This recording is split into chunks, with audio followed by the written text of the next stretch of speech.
Hi, this is the VIVO Y21S and I'll show you how to customize Quick Launch on this device.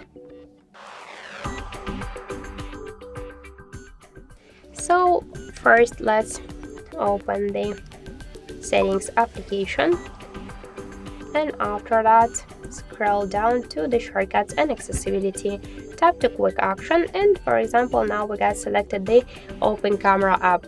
So for example you could switch the camera to the flashlight, to record option, to open the Facebook, or to open just any other apps, the available apps on our device. For example, let's use the calendar one.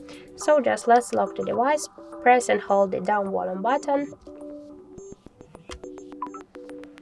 and now we could see that the calendar option successfully activated. Let's go back to the quick action section and let's switch calendar, for example, to the flashlight. So let's lock the device, press twice to the press and hold the down volume button, and we could see that the flashlight successfully activated. To turn it off by the same way, press and hold the down volume button. So that's it, that's how to customize quick launch option on our VIVO phone. Thank you for watching, and if you find this video helpful, leave thumbs up and subscribe.